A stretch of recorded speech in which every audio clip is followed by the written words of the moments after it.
আরে না ভাই, মানে রয়্যাল এনফিল্ডের প্রতি একটু দুর্বলতা আছে, তো এই জন্যই এই বাইকটা আমি 3টা বাইক টেস্ট করছি। বুলেট চালাইছি, বুলেট নিছিলামও, ক্লাসিকটা আছে আর হচ্ছে ম্যাটিউরটা আছে, সুপারনোভা যেটা। তো আমি বাইকের প্রতি ছোটোবেলা থেকেই আমার একটু দুর্বলতা, ওই জন্যই আমি বাইকটা একটু বেশি চালাই। আর অনেক বাইকে আমি চালাইছি, এখানে মানে রয়্যাল এনফিল্ডের আমি কোনো অ্যাম্বাসিডার বা কোনো কিছু না। আম্মুর ব্যাপারটা হচ্ছে কি, সিম্পল একটা কথা বলি, ধরেন একটা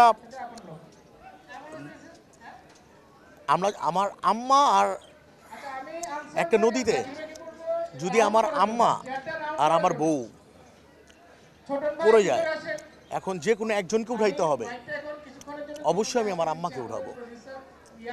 কিন্তু বউ তো একটু কষ্ট পাইতে পারে, না বউর সাথে পরে মারা যাবো আর কি, এই অবস্থা। কিন্তু আম্মাকে আমি প্রত্যেকটা কাজেই রাখি, আম্মা হচ্ছে আমার লাকি চার্ম। আর আমার কোনো বিজনেস বলেন, কোনো শুটিং বলেন, সব কিছুতেই আমার ফার্স্ট প্রায়োরিটি আমার মা। তো এবং বাইকের স্টার্টটা আমি আমার আর আম্মার হাত দিয়েই দেওয়াই।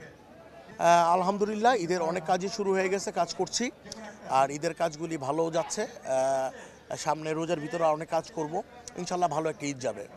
সাকিব আল হাসান ওয়ান পিস, এবং একটা জিনিস কি, সাকিব আল হাসান নিজেকে গড়ে তুলছে, এত বছর বাংলাদেশকে রিপ্রেজেন্ট করছে। সাকিব আল হাসান খেলা মানে হচ্ছে বাংলাদেশ টিমে 12 জন খেলা, আর সাকিব আল হাসান মিসিং মানে আমাদের একটা অষ্টম মিস হয়ে গেছে। তো এরকম পারফর্মার বাংলাদেশ আর নাই। আর দেখতেছেন তো চ্যাম্পিয়ন্স ট্রফিতে কী অবস্থা বাংলাদেশের। হ্যাঁ, তো আমার তো অবশ্যই তারে মিস করছি, আর আমি সব থেকে বেশি মিস করছি শ্রীলঙ্কারে।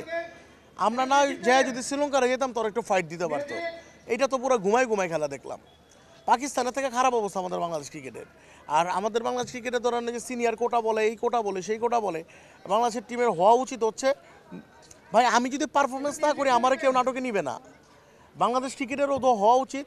মুশফিকুর রহিম ভাই, সে আজকে 13 ম্যাচ ধরে সে কোনো 50 টাকা পায় না। আমার কথা 50 দেখা না পাক, তাও কোনো অসুবিধা নাই। সে গতকালকের ম্যাচটা কি করছে, গতকালের ম্যাচে সে 5টা বল খেলছে, 2টা রান করছে। ওই সময় কি তার স্কুপ করা খুবই দরকার ছিল, বা ওই সময় কি তার ওই শটটা খেলা দরকার ছিল? সে মিডিল অর্ডার ব্যাটসম্যান, দল একটা প্রবলেমে পড়ছে, সে সিনিয়র ব্যাটসম্যান, তো তার তো উচিত ছিল আস্তে আস্তে গেমটাকে বের করা। 40 ওভার পরে মারতি। তো এটা আসলে কিছু বলার নাই, আমাদের জব দিই তার অভাব।